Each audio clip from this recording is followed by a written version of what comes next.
Okay, let's begin my first lecture for today's lesson. There'll be two. We'll watch a video in between the first part of the lecture, and then after the video I'll say something very quickly about the ideas that we have been studying and about the ideas that I think are in the video today, as well as the others we have seen.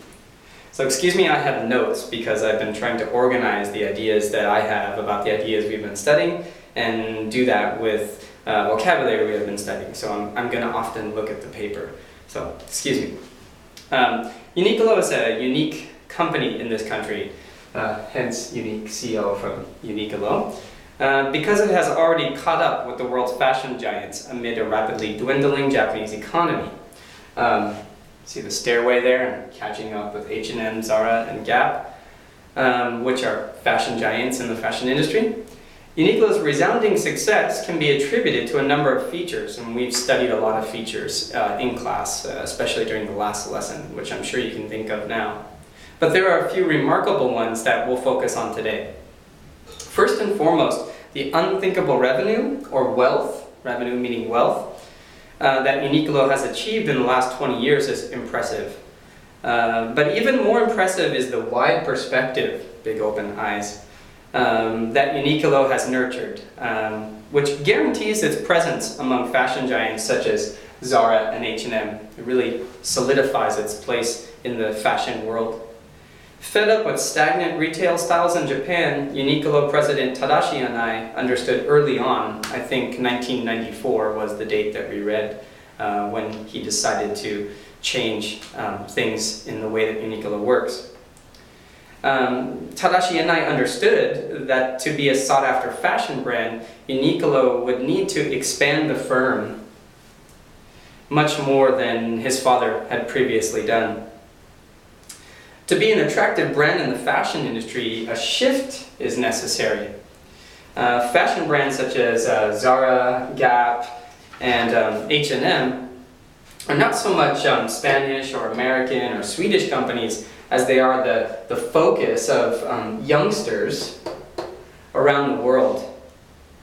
In other words, the companies that manufacture Zara, H&M, and Gap are global, and so is Uniqlo and fast retailing company.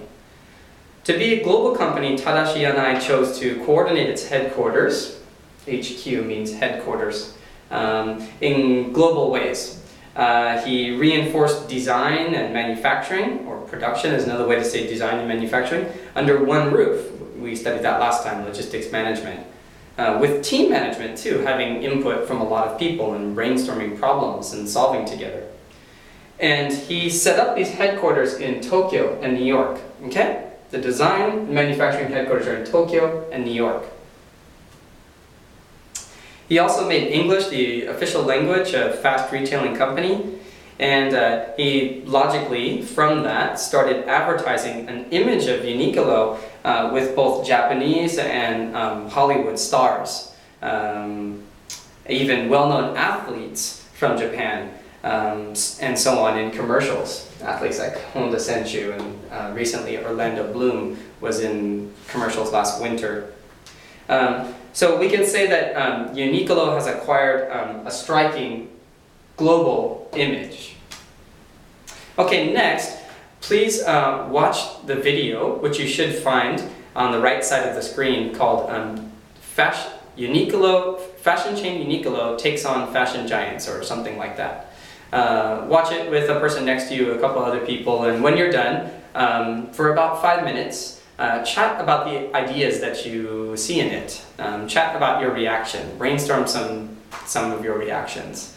And then after 5 minutes of brainstorming your reactions, ask everybody, are you finished? Are you finished? And then let's all try to start the last video in which I lecture a little bit more about these ideas that we have been studying, and then finish the class. Okay?